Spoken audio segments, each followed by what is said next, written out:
Boa noite, então, a todos.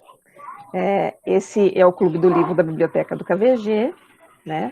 Nós estamos com o projeto Conversas Literárias, né? E o tema de hoje é romance, né? Hoje nós temos vários participantes, né? Alguns diferentes dos participantes das outras reuniões. E, então, acho que vamos começar com o nosso clube, né? Esse projeto, ele tem parceria com a Pró-Reitoria de Extensão, né? Ele é divulgado e apoiado pela Galeria Cultural, né, do IFSU. E vamos começar, então, com o primeiro livro, né, que vai ser o Vitor, que vai trazer para a gente, né, a primeira indicação de livro de romance. Então, beleza, vai lá, Vitor. Então tá, pessoal, boa noite a todos e todas. Então hoje eu vou trazer para vocês algo um pouco diferente assim dos romances tradicionais, enfim, o que a gente já tinha a gente fez uma live uma vez que é sobre literatura espírita, mas nesse caso é romance espírita, que é este livro aqui, ó, O Morro das Ilusões, de Zíbia Gasparetto. Então esse livro, quando a gente estava conversando ali no início, na live também a gente conversou, que a gente tem um pouco de preconceito com a literatura espírita, a gente achar que tem que ter um domínio da doutrina espírita para poder compreender a história, e na verdade não é assim, né? Eles trazem alguns conceitos da doutrina ali, alguns, digamos, sentimentos de perdão, né? De inveja, de orgulho, algumas coisas nessa característica da doutrina espírita, só que passa meio que batido, assim, você vai lendo e depois, só se tu tens o domínio que você vai entendendo ali, que são algumas sacadas da própria doutrina. Então esse livro basicamente ele conta a história, né, começa a história com um casal jovem, sendo que tem um é marquês e a outra menina é uma camponesa. Aí eles se relacionam, tem uma história de amor lá na adolescência, na fase da juventude deles, e eles acabam tendo um filho quando eles eram jovens. Só que o Marquês ele pede para que ela crie essa criança, né, numa cidade longe da que eles estavam convivendo ali. Essa história se passa na França do século XVIII, então aí já com toda essa parte de marqueses, duquesas, camponeses, né? E aí o que acontece? Aí ele diz para ela assim, o Marquês diz para ela, ó, quem sabe tu não cria a nossa filha numa outra cidade, porque sabe como é que é, né? Eu sou um marquês, então fica complicado no início. Depois de um tempo eu vou tentar me mudar para lá e a gente vai viver juntos. Então eu peço que tu vai agora para, né, para que a gente não tenha alguma celeuma, né? E as pessoas não comecem a falar sobre isso. Aí acontece que ela vai para outra cidade. E, obviamente, que ele não vai atrás dela, né? Ele continua sendo o Marquês e ele acaba encontrando uma outra menina ali que era da classe social dele, né? Que seria uma duquesa ali, uma da classe social dele, e acaba se casando com ela. E a camponesa que ele teve no relacionamento da juventude acaba criando a filha sozinha, cria a filha sozinha, e depois ela acaba tendo um Marquês também, que ela encontra um outro Marquês lá. Esse marquês que ela acaba encontrando, eles se casam e ela fica, digamos assim, de uma classe social alta, assim como o outro marquês. É legal porque tem um monte de entrelaços, assim, de histórias, porque vai ter, aí depois eles se reencontram, né?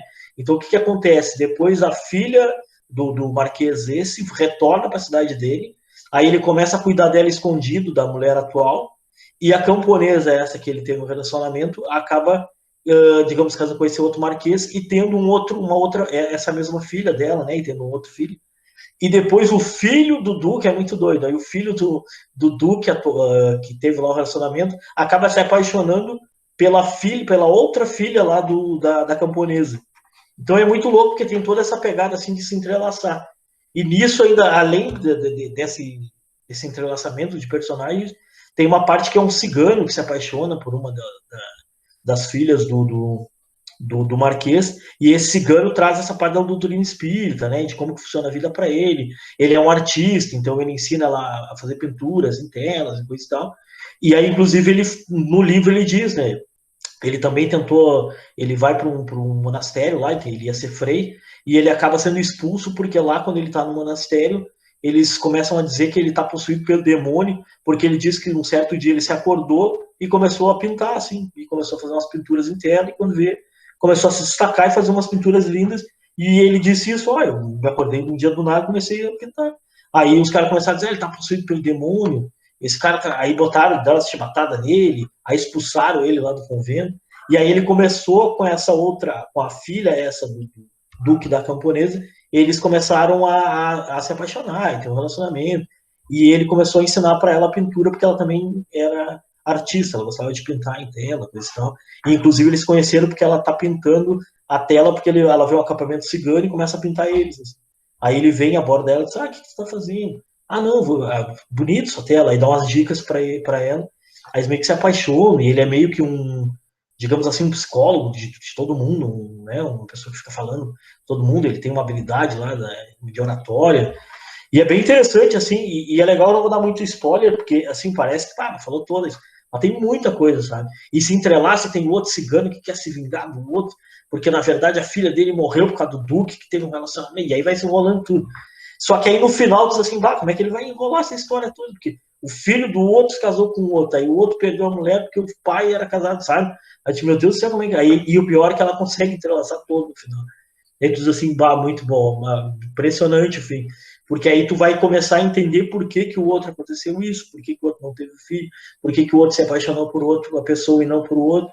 E tem toda essa sacada assim tipo, um é mais rico, o outro é mais pobre, aí te dá essa situação mais de dentro, assim, tipo, ela por ser mais rica, mas não era mais feliz, porque tinha toda essa coisa da classe social dela, né? E da parte dos ciganos por ser mais libertos, por ficarem viajando e ter esse conhecimento. Então é bem interessante, assim. É um livro que eu super indico. Eu já tinha falado dele numa live do Instagram, mas volto a trazer ele, é O Morro das Ilusões, de Zíbia Gasparetto. É um romance espírita e posso dizer que me surpreendi, é muito bom. Recomendo para todos e todas. Maravilha! Falou que vai precisar sair mais cedo, já quer fazer as suas considerações finais aí?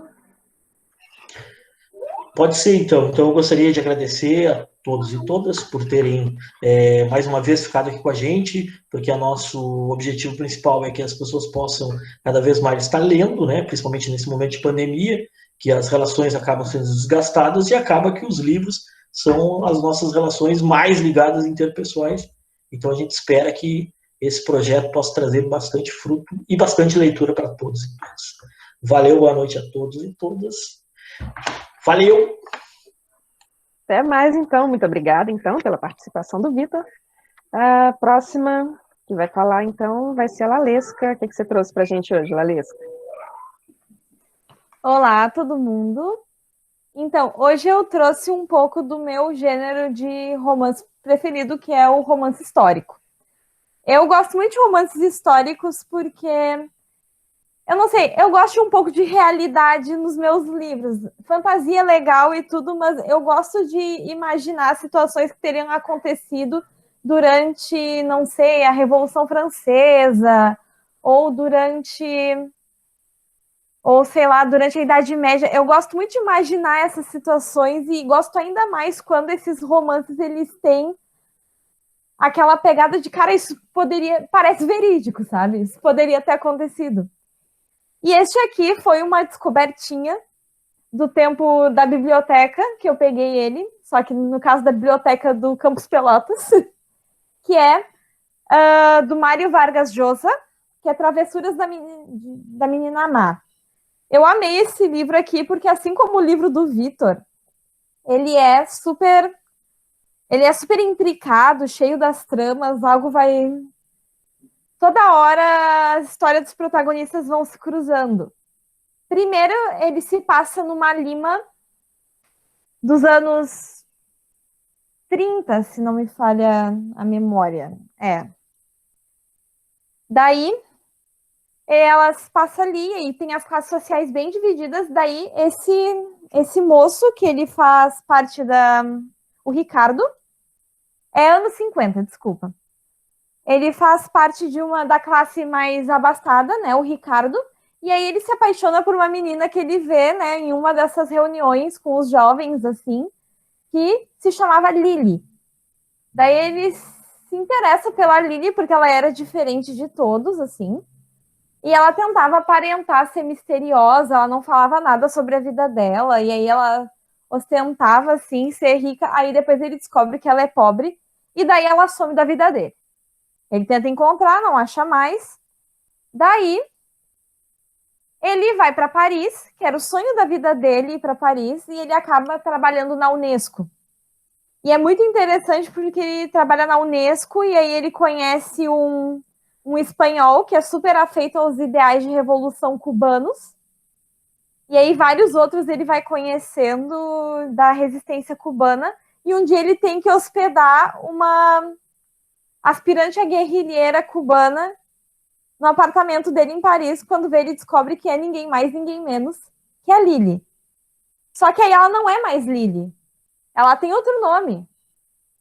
E aí, basicamente é isso. Daí ele hospeda ela até ela ir para Havana e ela some da vida dele. Daí ele continua trabalhando lá, fazendo a vida dele. E ela sempre vai aparecendo com outros nomes, outros maridos, outras pessoas. E existindo, ele vai sempre se entrelaçando, acaba envolvendo desde a aristocracia britânica até a Yakuza. E é uma coisa muito interessante, assim, que aí ele vai tentando descobrir cada aparição que ela tem na vida dele. Ela é diferente e ele também parece ser o mesmo, mas ele não é. E aí o apelido que ele dá para ele é Ninha Mala, ou seja, menina má em espanhol. E aí é um livro muito interessante que ele vai entrelaçando com várias coisas que vai acontecendo. A história dura muito, muito tempo, ela vai até os 1989, se eu não me engano. E aí ela pega todas as coisas que aconteceram na Europa, ela pega a Revolução Cubana, pega a Guerra Fria e todas as coisas que vão acontecendo, ela vai meio que se entrelaçando com esses acontecimentos históricos, porque ele trabalhava na Unesco. E aí isso é muito legal, porque tu consegue perceber todo esse pano de fundo, mas a história deles sempre é interessante, sempre acontece uma coisa nova, assim. E o final é surpreendente. Esse livro é daqueles que a gente não conta o final, porque tem que ler até o final. Eu li ele numa sentada, assim, e não são poucas páginas, são... Deixa eu ver. São 300 páginas de livro. E eu gostei muito dessa frase aqui do final do livro, assim, que era: uma tarde, sentados no jardim, ao crepúsculo, ela me disse que se algum dia eu pensasse em escrever a nossa história de amor, não a deixasse muito mal, senão seu fantasma viria me puxar os pés todas as noites. E por que pensou nisso? Porque você sempre quis ser escritor e nunca teve coragem. Agora que vai ficar sozinho, pode aproveitar, assim esquece a saudade. Pelo menos confesse que lhe dei um bom material para escrever um romance. Não foi, bom menino? E por último, mas não menos importante, eu vou falar do Ken Follett.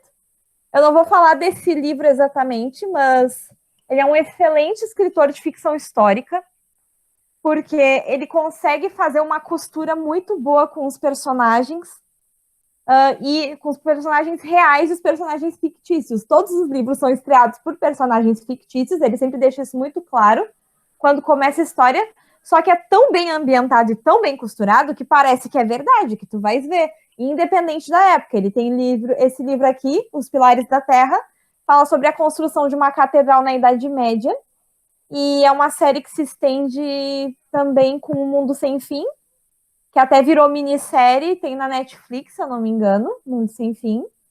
E para quem curte literatura medieval, é uma boa pedida. E ele tem também alguns livros muito bons, alguns romances de espionagem na Segunda Guerra Mundial. Acho que essas são as minhas dicas de livros. Não vou me estender muito, senão vou tomar quase todo o espaço de fala do vídeo. Muito obrigada pela oportunidade e até a próxima. Beleza, então, maravilhosos os livros da Valesca. Próximo, então, a Jordana, né? Primeira participação dela com a gente. Vamos ver que livro que ela trouxe para nós. Oi, pessoal. Já apareci em outras lives no Instagram, agora a primeira vez aqui. E eu vou trazer para vocês o livro Outlander, o primeiro calhamaço que eu li. E é assim, cada livro corresponde a uma temporada. Ele já tem uma adaptação, inclusive os 4 primeiros livros que eu tenho é a capa da série, e o 5º, 6º e 7º são as originais da Arqueiro. Esse livro é da Diana e também, como é a separação por temporada, eu separei por episódio também. Cada post-it que eu botei aqui é um episódio. O primeiro, aqui vai o primeiro episódio, ali vai o segundo, e assim eu fui indo. Eu não terminei porque, como em qualquer adaptação, livro é diferente da série. Aí eu fiquei um pouquinho perdida, eu tenho que me achar. Mas não necessariamente tudo que aconteceu no livro eu preferi mais do que na série. A série é muito bem feita, recomendo para vocês olharem. Eu só olhei a primeira temporada porque eu quero primeiro ler os livros, mas como eles são gigantescos, esse daqui tem 750 páginas, os outros são maiores, né? Mas ainda vou fazer isso. Aí, vou falar um pouquinho da história. Essa daqui é a Claire, não sei se pronuncia assim, eu sou péssima para pronunciar nomes. E é pós-Segunda Guerra Mundial. A outra participante falou que adora romance histórico, esse daqui é recomendo, viu, pra ler. Ela é enfermeira, terminou a Segunda Guerra Mundial, aí ela se reencontra de novo com o marido, porque eles ficaram muito tempo separados devido à guerra. Ela estava trabalhando de enfermeira, ele seguiu o trabalho dele, aí eles decidiram fazer uma segunda lua de mel, então, para se reaproximar, devido à distância que eles estavam e tudo mais. Ok, eles vão lá para uma cidadezinha, ele é historiador, então ele aproveita para ir fazendo os estudos dele, por causa que ele é fanático na árvore genealógica dele, ele quer saber mais do parentesco, e eles falam bastante sobre a Escócia lá. Então ela aprende muito dos costumes deles e das guerras e tudo mais. Eles até presenciam um antigo ritual num círculo de pedras, que o pessoal de hoje em dia, naquela cidadezinha, ainda acreditam muito nessas coisas. Eles até pintam as portas com sangue de galo e tudo mais, porque eles acreditam demais nessas coisas. Depois de presenciar isso, a Claire viu uma flor lá. Como ela é enfermeira, né, e não é uma medicina moderna como hoje em dia, eles usam muitas plantas. Aí ela ficou curiosa e decidiu voltar nesse círculo de pedra lá, só que sozinha dessa vez. Só que aí ela chega lá e começa a acontecer umas coisas estranhas. E ela acaba escutando uns sons, começa um vento, e ela toca na pedra. Lembrando que isso não é um spoiler, porque tá escrito na sinopse, assim, também. Aí ela toca na pedra e quando vê, ela acorda de novo. O que aconteceu? Tá meio perdida. Ela volta pro carro dela, mas o carro dela não tá mais lá. Aí ela já começa a ficar meio voada, né? Porque pra ela ainda tá no tempo dela e vai voltar pro marido. Só que quando vê, ela começa a escutar tiros lá no mato e tal. Ela até acha que ela tá no meio de uma cena de um filme que eles estão gravando. Quando vê, tentam atirar nela e ela vê que são balas de verdade. Aí ela começa a ficar toda perdida já. Resumindo, ela voltou ela estava em 1945 e foi para 1743. Só que até ela se atinar disso, porque isso não é uma coisa que acontece todo dia, né? Vou ali dar uma passeada no bosque, opa, peraí, voltei uns séculos. Aí ela começa a ver por causa dos trajes, por causa que não tem mais iluminação, né? Ela olha lá pra cidade de noite e onde devia ter um monte de luzes, não tem. Aí ela começa a perceber isso. E ela começa a perceber, então, que o marido dela não tá mais lá. No caso, esse da capa não é o marido dela, que começa no início, né? Esse daqui, meu crush literário favorito, vale lembrar, ele é perfeito. Eles começam a se aproximar, mas é óbvio que ela não se envolve com ele, porque ela é casada e ela ainda pretende voltar pro tempo dela, só que ela não sabe como. Acaba que como o marido dela era historiador, explicou muito dos costumes dos escoceses e tal, ela não fica tão perdida, ainda bem, porque acontecem muitas coisas que, graças a essas explicações, ajudam ela a ficar nesse tempo, porque ela tem que sustentar uma mentira, né, que ela tá lá, porque aconteceu isso, aquilo, porque ela não pode falar, olha, viajei no tempo só porque eu encostei numa pedra, não sei o que aconteceu. Só que aí, como ela sabe muito da medicina, né? Aí começa a achar que ela é bruxa e tal. Ela precisa se defender. E uma dessas formas é ficar perto do Jamie, porque, né? Ele é escocês, ela é uma inglesa, ela não é confiável, ele já é um pouquinho mais. E aí, é um desenrolar muito, muito longo, como podemos ver aqui, mas é simplesmente perfeito.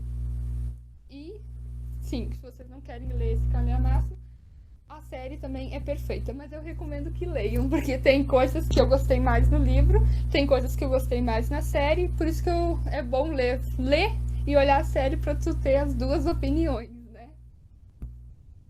Então acho que era isso que eu tinha para falar.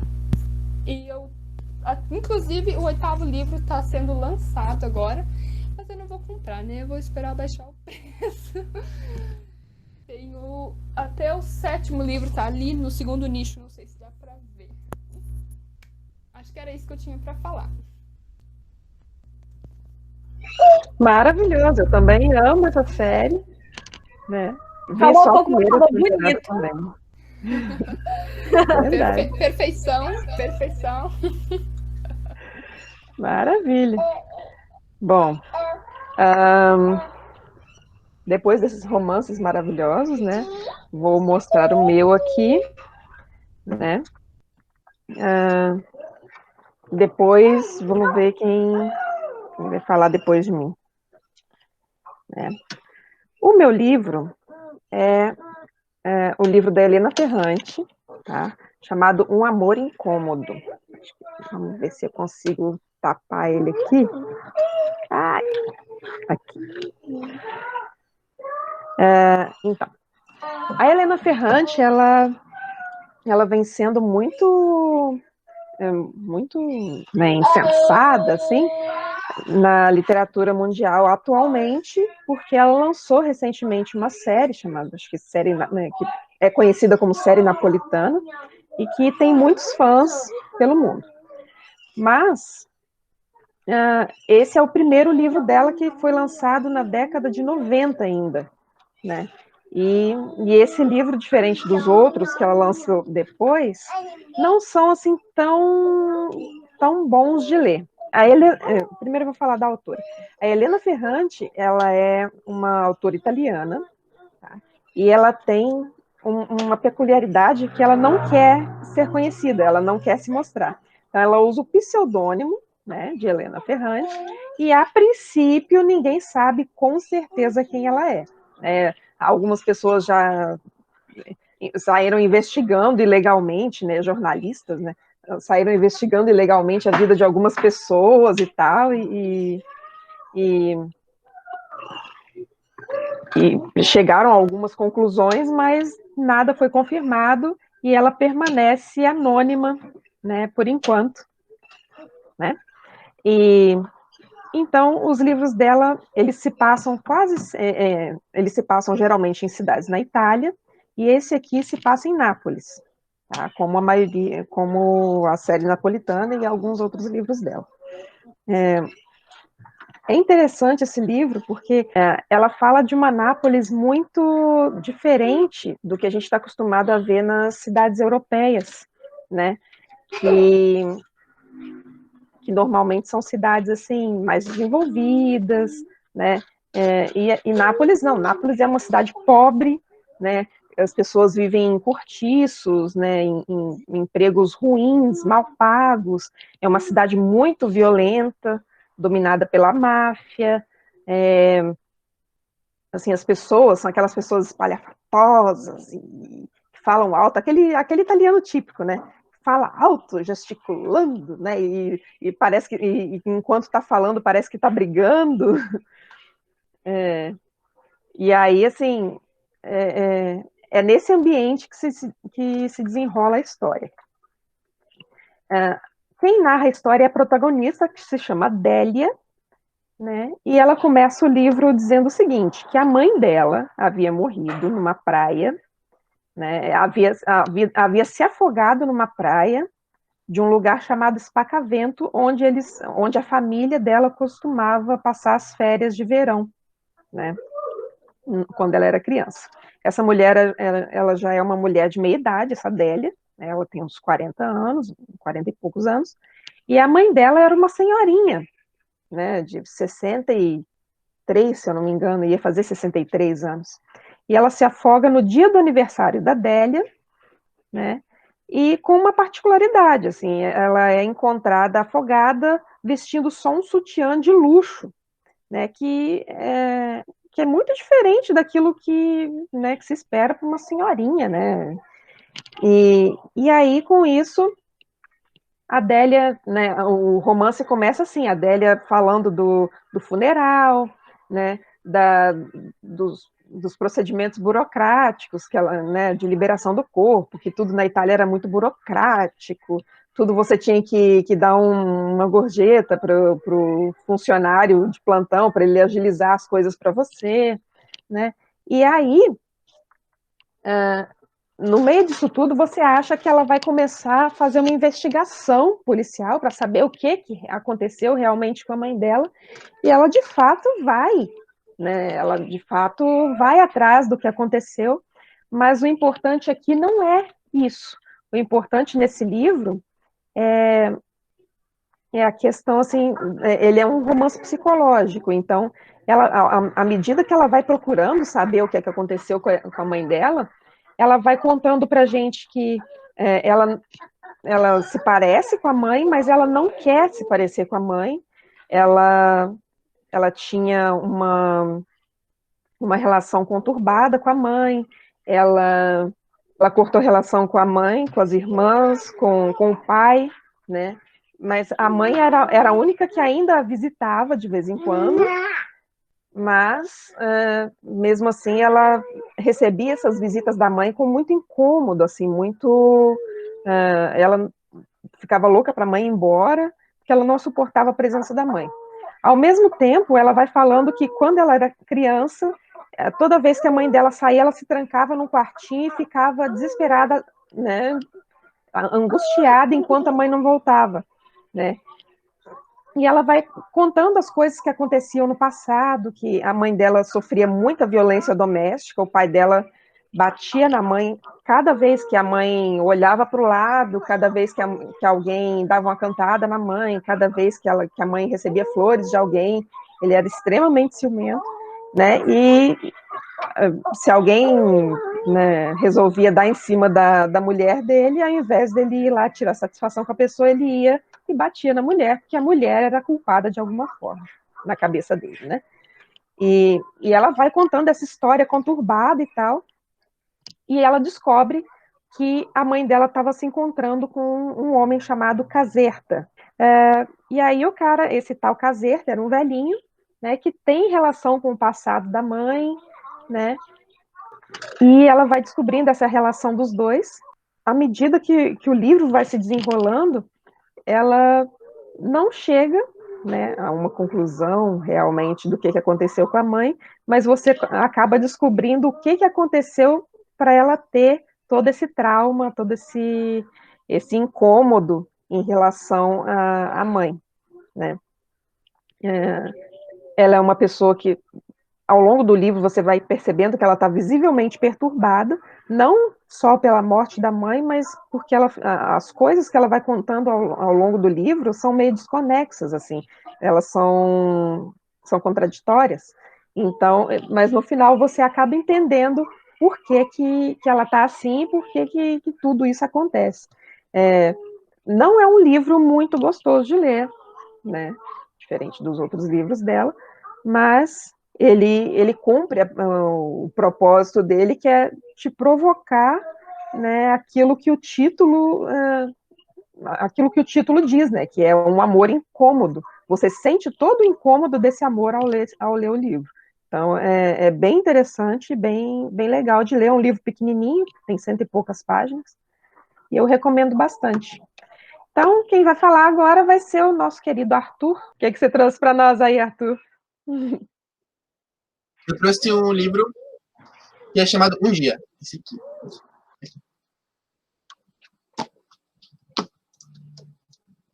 Um Dia, esse daqui. Do David Nichols, acho que é o nome que se fala. Ele É um livro que eu li, assim, há muito tempo, e eu sempre gosto de rever o filme, assim, quando eu tô com vontade de novo de relembrar a história. Eu tenho muita vontade de reler o livro, agora, depois vou reler. Eu comecei a reler para essa reunião, e agora eu vou ficar, estou com muita vontade de seguir lendo, assim, me lembrou muitas coisas. Ele conta a história do Dexter e da Emma, que eles se conhecem na noite da formatura, da festa de formatura deles. E eles acabam tendo se envolvem naquela noite, no dia 15 de julho de 88. E aí, a cada ano que passa, no dia 15 de julho, eles acabam se encontrando de novo e conversando, assim. E aí a gente vai vendo toda a evolução deles nesses anos, assim. Então, vai vendo a busca de emprego, a frustração por não conseguir um emprego, a casamento, filhos, todas as coisas, todas essas esferas da vida, né? Então, a gente vai vendo todas essas esferas da vida na história do Dexter e da história da Emma, e como elas se cruzam. Porque, em determinado momento, a Emma é super apaixonada pelo Dexter, em outro determinado momento, o Dexter se liga, que gosta da Emma também, só que aí o Dexter já faz mal pra Emma. E aí a Emma, ela não quer mais se envolver assim, então eles acabam... Até tem uma frase muito do filme, que é muito icônica, que a gente vê várias vezes, assim, em posts, assim, sobre relacionamentos, que é tipo, Dexter, eu te amo muito, mas eu não gosto mais de você. Que é num determinado momento, assim, que se tornou insustentável para Emma cultivar esse sentimento pelo Dexter. Então, mas assim, aí vai acontecendo muitas outras coisas no livro, sempre no dia 15 de julho, e eles vão se encontrando. E é uma coisa bem gostosinha da gente vendo também ao longo da nossa vida também. Porque a primeira vez que eu vi, e aí depois a primeira vez que eu vi, eu me identifiquei muito com o Dexter. Aí, não, com a Emma. E aí uma segunda vez eu identifiquei mais com o Dexter. Aí depois eu vi, e aí uma terceira vez eu vi como era problemático eu ter me identificado com o Dexter na segunda vez.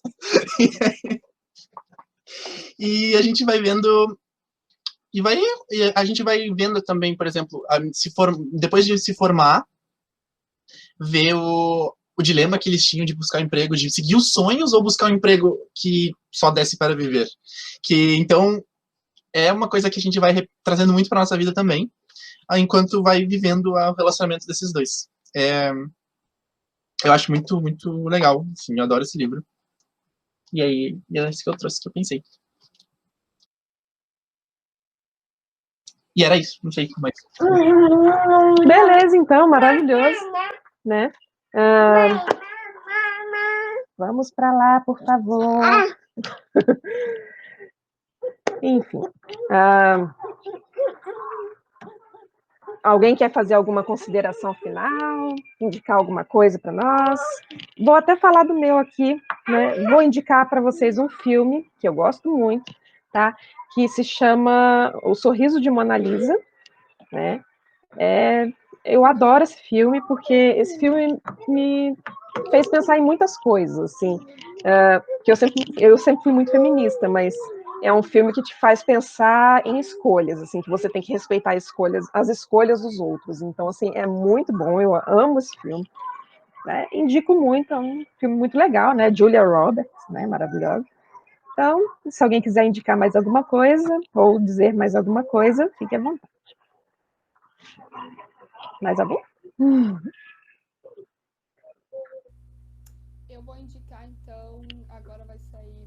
Toda vez que a gente faz uma live, eu tô falando dos Bridgertons, né? Nunca vi. Sim. Lá em cima, acho que não dá pra ver. Lá em cima, agora vai sair a série e quero convidar todo mundo pra assistir, porque eu tenho que debater a série com alguém, né? Alguém que tenha lido os livros, não sei. Eu preciso de uma opinião depois pra ver se realmente a adaptação ficou boa, porque eu tô com umas expectativas bem lá em cima. Bridgertons. Isso mesmo. Tô muito ansiosa, eu quero muito ver. Eu fico olhando as fotos, eu fico assim, nossa, para com isso que eu tô com essas... Tá me criando expectativas. Para de postar. Espero que o figurino não me decepcione, porque eu sou muito chata pra figurino. Uma série, inclusive, que eu amo é o Alienista, mas o figurino tem um erro que me deixa muito braba. Mas é uma coisa meio de nerd de figurino. Mal de figurinista. Né? Alguma coisa aí, Arthur? Quer falar alguma coisa para nós? Eu vou indicar um filme que eu gosto bastante. 2 filmes, na verdade. Dois filmes românticos, que um é Garotos, que é um romance LGBT de adolescente, sim, é bem gostosinho de assistir, porque, tipo, geralmente o filme LGBT é aquela coisa que é, tipo, no final alguém morre, é ridículo. E aí, então, tipo, esse filme é gostosinho de assistir, então, tipo, é bom. E também outro filme, que é um que eu adoro assistir, assim, que toda vez que eu, assim, eu não sei, que não tem nada pra fazer, eu vou assistir, que é com a Amy Adams, que é o da... eu não lembro o nome. Tá aqui, apareceu até. É Casa Comigo, que é da história do... Que no ano bissexto uma mulher pode pedir o homem em casamento na Irlanda, né? E aí o noivo dela tá indo viajar, o namorado dela tá indo viajar pra Irlanda, e ela vai aproveitar pra pedir. Então, assim, eu adoro assistir aquele filme, eu assisto várias vezes. E aí, esses dois que eu queria indicar. Beleza, então. Bom, gente, muito obrigada, então, pela participação de todo mundo. Nós vamos encerrar aqui. Nossa próxima reunião daqui a 15 dias é